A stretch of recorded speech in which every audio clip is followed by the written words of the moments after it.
and worldly comforts in this pursuit. Now let us ask ourselves again, why? It is a paradox of our faith. The oppression our Gurujis went through were all in the pursuit of protecting and uplifting others. Our 10th Guruji made this a duty mandatory for his Khalsa forever. The day Guru Gobind Singh Ji's dear and beloved Sahibzade were martyred because they refused to give up their religion and principles for worldly comforts, he assured the Sangat, or the community, that many more of my children are to rise in the world. How deep was his love for us? May we live this life walking the path he so lovingly laid out for us. How lucky we are to have such a father. May his light always guide us, and may his love always heal our wounds. There is only so much that can be said in a few minutes, but I do wish to capture the spirit of our Gurujis with these beautiful words written by Guru Ram Das Ji. Eko pavan mai sab eka jot sabaya, sab eka jot varte bin bin na rali, kisi di ralaya. There is only one breath. All are made of the same clay. The light within all is the same. The one light pervades all the many and various beings. This light intermingles with them, but is never diluted or obscured. When we think of Guru Arjan Dev Ji's martyrdom, we think of what he did in the wake of his death, and how this sacrifice made the flame of Sikhi bolder and fiercer, full of fire.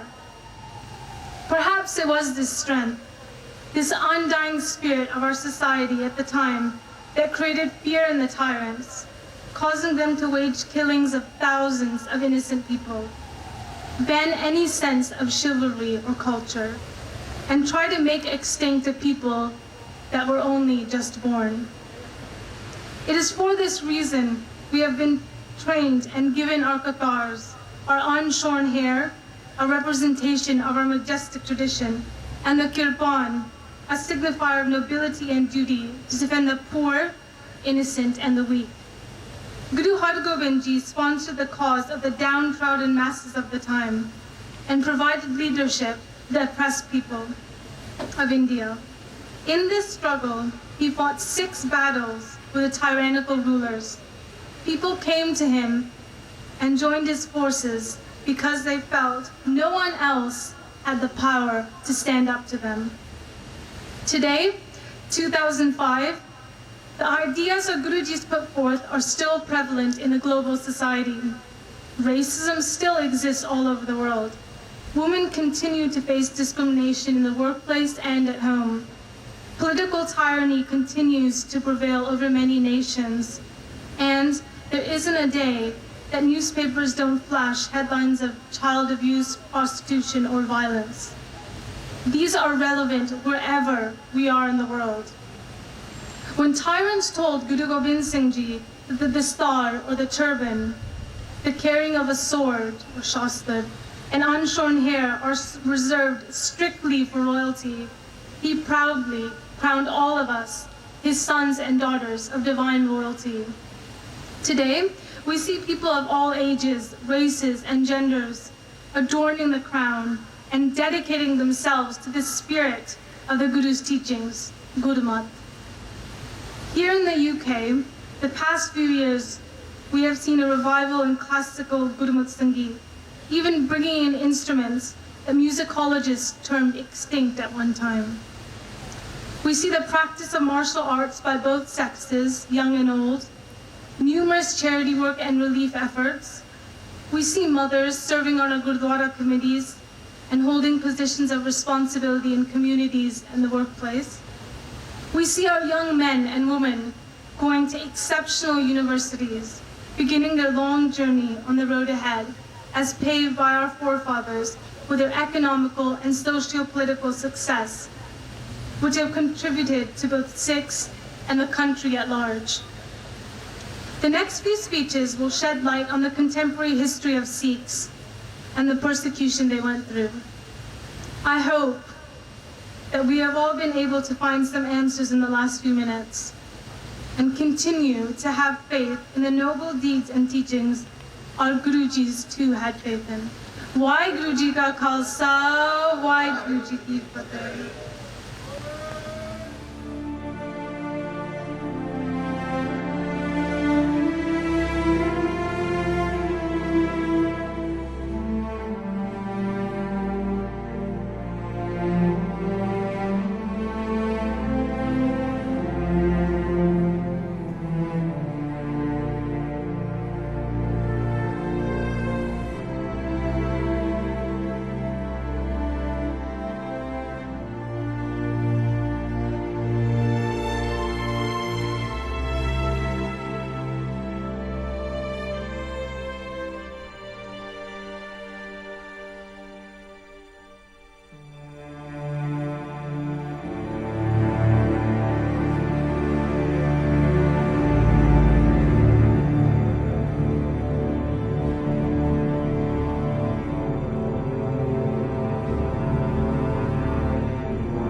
And I'm the General Secretary of the Communication Workers Union. We represent members in the telecommunications sector, financial services sector, and of course the post office. And I am privileged today, on behalf of the Communication Workers Union, to address you. We are, as a union, together with our industrial struggles and our political struggles, we are committed to the struggle against racism inside and outside the workplace. We are committed to the struggle against discrimination and for equality. Our union is involved in many campaigns for international justice. We support people struggling for freedom and self-determination in countries throughout the world. And today I am proud to add our voice to your demands for the punishment of those responsible for the terrible attacks on Sikhs in 1984. The military action against the Golden Temple in Amritsar was indefensible. Instead of the Indian government using the army, they should have negotiated an end to the occupation of the temple. This blunder was followed by terrible problems in November. It is a crime of the Congress government to have allowed the massacre of Sikhs. Today's new Congress-led government in India must pay the debts to the Sikh victims of 1984. We call upon the Indian government to ensure compensation is paid to the victims and the relatives of the victims, bring criminals responsible to justice.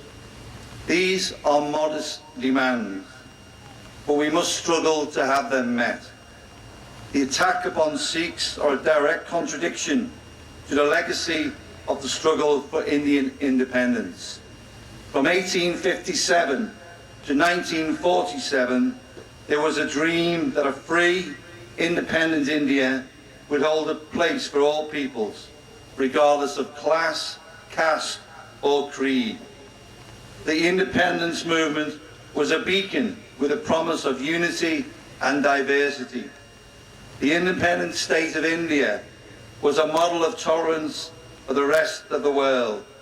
In the Indian Constitution, we see safeguards for the different peoples of India. So in fighting for justice for the victims of 1984, you are also fighting for the original dream of the independence movement.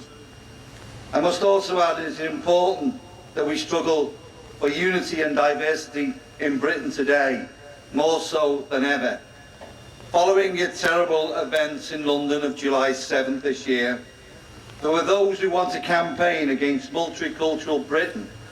Some voices raised against multicultural Britain are those of racist. They will drive all black Britons into the sea, where we to let them, and we ain't going to let them. We must fight against racist politicians. We must unite against the fascists in the British National Party. Shoulder to shoulder, let us make sure there are no BNP councillors in next year's local elections. Some racist voices raised against multicultural Britain are those who want to hide our differences. Instead of celebrating our different histories, our cultures, we are told to bury our lives in a white soup of conformity. Yet Britain is exciting because it is changed by multiculturalism. New arts, new cultures, new ideas are being created where our differences are being met. The capacity of the national movement of India to combine political unity and social diversity is one of the greatest lessons of the 20th century, and we need to relearn those lessons in this new century. Brothers and sisters, we have just heard some of the history of the Sikhs, highlighting how from the earliest days, disciples of this faith have always stood up against oppression, and how before partition, many promises were made to the Sikhs. These promises included political and religious freedoms, a Punjabi-speaking state, and much more. To reiterate, after partition, these promises were completely ignored. I will now continue with a description of the events that took place between 1947 and 1984. To add insult to injury, after partition, Sikhs were not even granted with their own religious identity and were instead to be defined as a sect of Hinduism. This, despite the fact that Sikhism, from its very foundation, has always been a distinct, independent religion. To safeguard their identity, to gain more local control over regional resources such as water, and to demand anti-discrimination measures, the Sikhs launched a series of peaceful protests. In response, starting in the late 1970s, India began to pass draconian measures and unjust bills into laws, specifically targeting the Sikhs. These gave sweeping, absolute, and unaccountable powers to the police and the armed forces in India. Through these powers, the police and paramilitary forces became the judge, jury, and executioner. There were no checks and balances put in place. This resulted in a government-sponsored reign of terror in Punjab, with the police, the army, and the political agitators attacking the Sikhs. Among these political agitators was a Nirankari movement, who launched the 1978 attack against the Sikhs that resulted in the death of 13 innocent Sikhs. The result of these continued injustices was the formation of a grassroots Sikh movement. This brought to the fore many of the outstanding demands that the Sikhs had been seeking for years, and a strong reformist Sikh movement grew, with Sant Jarnail Singh Ji at the head, leading various campaigns against the likes of the Nirankaris. The political implications of such a movement were immense. It created solidarity and uniformity among the practicing Sikhs, and it influenced those Sikhs who were not interested in the religion to become devout practitioners of the faith. Bhindranwale's emphasis on a distinct Sikh identity and his insistence on fighting for justice provided all the ingredients to create a strong Sikh movement. The Indian government, fearful of the rise of these grassroots movements, set about destroying them. Many killings took place in Punjab, and the government tried to blame these on Sant Bhindranwale and his supporters. It is crucial to note here that Sant Bhindranwale was never charged, and on a number of occasions he voluntarily offered himself for arrest, and this was to disprove the government and the media propaganda. Many people believe that the police and army conducted a significant number of these killings in an attempt to lay false blame on the Sikhs. Indira Gandhi and her government deliberately created communal antagonism between Sikhs and Hindus in the early 80s, and state terrorism against devout Amritdhari Sikhs became commonplace. Gandhi used this propaganda to win over the Hindu vote across India. And despite attempts, for her own ulterior motives, she never allowed for any settlements between the Sikh Akali Dal political party and her own government on the long outstanding issues. Instead, Gandhi let the Punjab crisis drag on in order to rally the state's Hindus behind her and in order to unify the Hindu majority of the northern Indian states. By stonewalling the Sikhs, she was consolidating her position with the Hindu majority, and especially in preparation for the upcoming elections. As a consequence of the increased police and army pressure to halt the Sikhs' grassroots movement, Sant Bhindranwale set up camp in the Golden Temple complex and continued to lead his pro-Sikh campaigns from there. The government's response was to spread even more disinformation about the Sikhs, and much false propaganda was fed to the media. However, the Sikhs remained strong and steadfast, and Indira Gandhi, in her desperation to gain popular support across the country, ordered an attack on the holiest shrine, the Darbar Sahib, also known as the Golden Temple. On the 3rd of June, 1984, the Sikh regiments in the Indian Armed Forces were confined to their barracks, while the army attacked the Darbar Sahib in an operation they named Blue Star.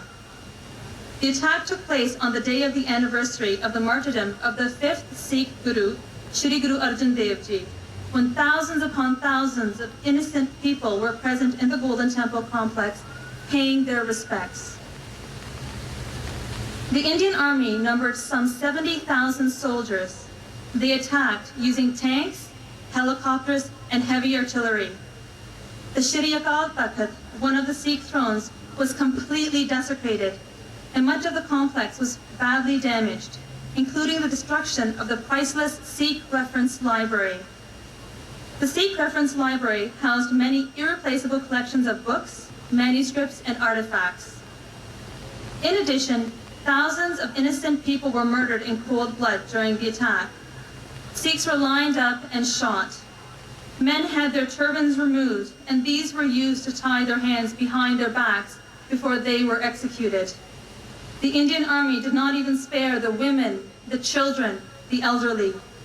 Simple pilgrims who had come to pay homage to the sacrifices of their gurus instead became the victims of these brutal state-sponsored murders.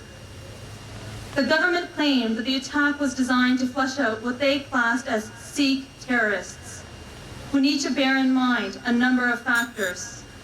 1. Along with the Darbar Sahib, many other gurdwaras across Punjab were attacked at the same time, leading to the deaths of many more innocent Sikhs. Why were these other gurdwaras attacked? 2. The Indian Army had built a model of the Darbar Sahib that they used to plan the attack over 1 year before the actual strike. Proof that the assault on the Golden Temple complex was part of a long-running organized campaign against the Sikhs that always include plans to attack the Sikh center, regardless of who was inside. 3. Why was one of the most important days of the Sikh calendar, when the Indian government was well aware that thousands of innocent pilgrims would have been present, chosen as the date for the attack? 4th, why were other methods, such as laying siege on the complex, not employed? The answer to these questions is provided by Dr. Joyce Pettigrew in her 1995 book, The Sikhs of Punjab. Dr. Pettigrew investigated and wrote widely about the injustices against the Sikhs, stating the following: the army went into the Darbar Sahib not to eliminate a political figure or a political movement, but to suppress the culture of a people, to attack their heart, to strike a blow at their spirit and their self-confidence. Another renowned scholar, Cynthia Kepley Mahmood, wrote, "The only possible reason for this appalling level of state force against its own citizens must be that the attempt was not merely to flush out, as they say, a handful of militants, but to destroy the fulcrum of a possible mass resistance against the state. In other words, thousands of innocent women, children, and men were murdered as a part of a political game plan by Indira Gandhi and her government. It is also important to understand the significance of Darbar Sahib and the Golden Temple complex to the Sikhs. Beyond the spiritual aspect, it is also home to the Akal Takht, the seat of Sikh polity and a powerful signal of Sikh sovereignty. It has throughout history been the target of attacks by those with the intention to eliminate the Sikhs. Any attack on this site is a direct attack on the Sikhs. To make a parallel, an attack on the Akal Takht is similar to an attack by the Italian army on the Vatican.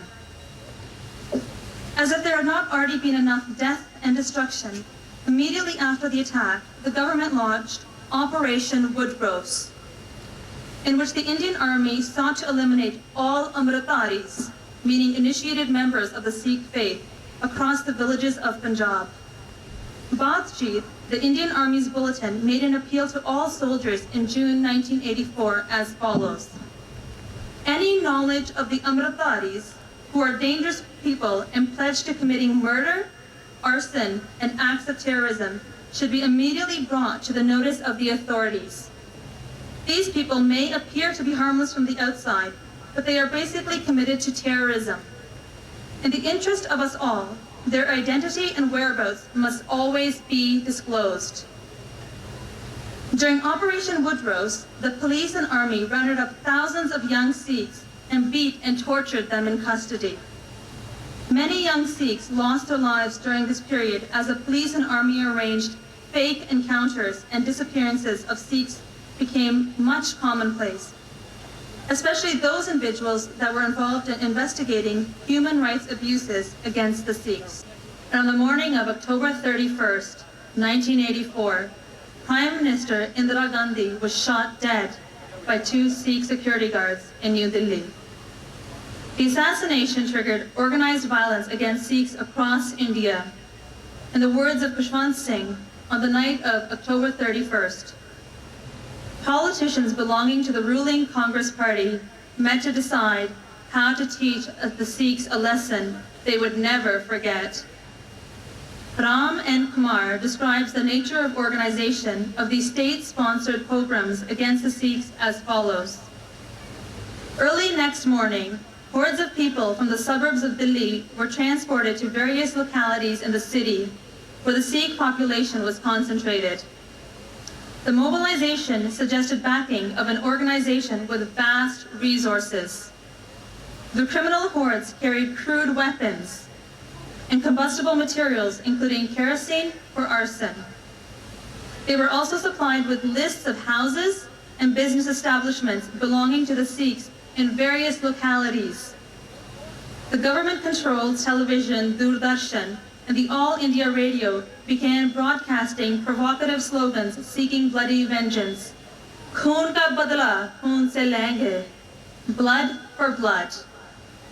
Murderous gangs of 200 or 300 people, led by the leaders, with the policemen looking on, began to swarm into Sikh houses, hacking the occupants to pieces. The heads of children were chopped off. Women were raped. Sikh men were tied to tires, set aflame with kerosene. Houses were burnt down, and shops after ransacking them.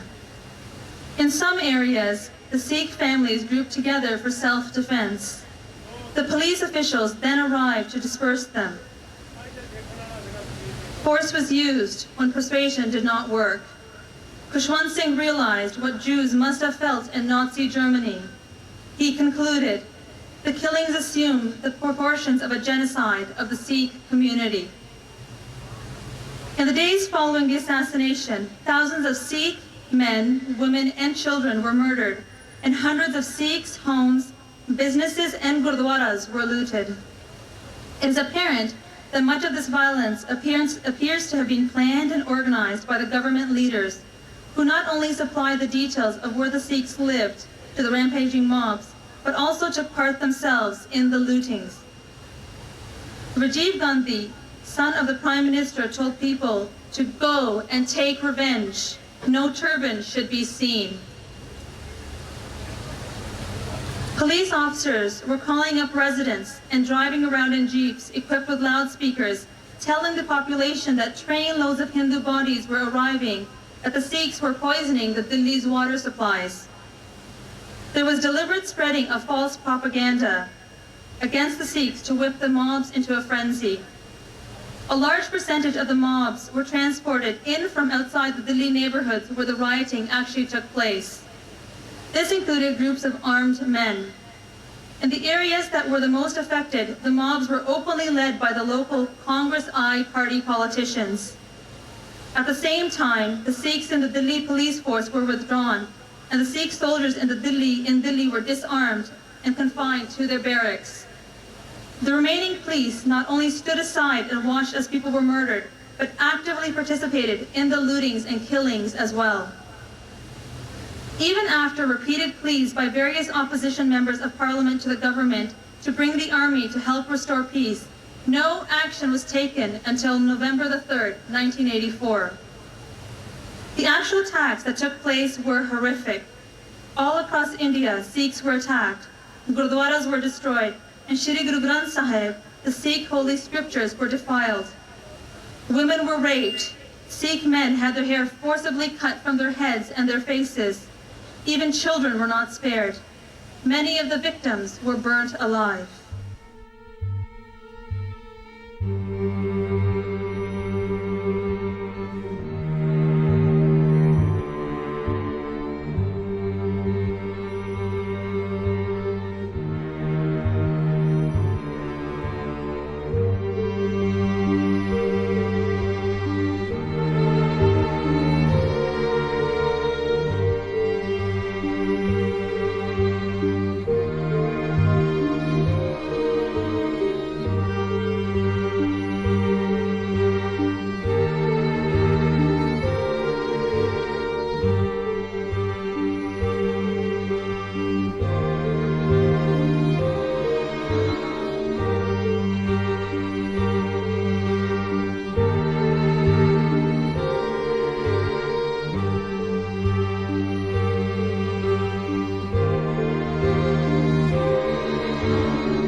ਜੇ ਸ਼ਹੀਦਾਂ ਦਾ ਕੋਈ ਹੱਕ ਲੈ ਲਵੇ ਸਾਡਾ ਇਹਦੇ ਨਾਲ ਕੋਈ ਸੰਬੰਧ ਨਹੀਂ ਤੇ ਮੇਰਾ ਆਪਦਾ ਕੰਮ ਹੈ ਅੰਮ੍ਰਿਤ ਛਕਾਉਣਾ ਗੁਰੂ ਕੀ ਬਾਣੀ ਦੇ ਅਰਥ ਕਰਨੇ ਨਾਲ ਮੈਨੂੰ ਗੁਰਬਾਣੀ ਪੜਾਉਣੀ ਆਪ ਜਿੰਨੀ ਮੇਥੋਂ ਪੜ੍ਹੀ ਜਾਵੇ ਮੈਂ ਪੜ੍ਹਦਾ ਸਤਿਗੁਰੂ ਜੀ ਨੇ ਕਿਰਪਾ ਕਰਕੇ ਪੜਾਉਂਦੇ ਆ ਇਹ ਮੈਂ ਨਹੀਂ ਕਹਿ ਸਕਦਾ ਮੈਂ ਕਿੰਨੀ ਕੁ ਪੜ੍ਹਦਾ ਸੋ ਹਿੰਦੂ ਪੱਕਾ ਹਿੰਦੂ ਬਣੇ ਮੁਸਲਮਾਨ ਪੱਕਾ ਮੁਸਲਮਾਨ ਬਣੇ ਸਿੱਖ ਪੱਕਾ ਸਿੱਖ ਬਣੇ ਸਮੂਹ ਪ੍ਰਾਣੀਆਂ ਦੇ ਨਸ਼ੇ ਛਡਾਉਣੇ ਤੇ ਭੈਣ ਦੇ ਜਿਨ੍ਹਾਂ ਨੇ ਅੱਜ ਲੁੱਟੀ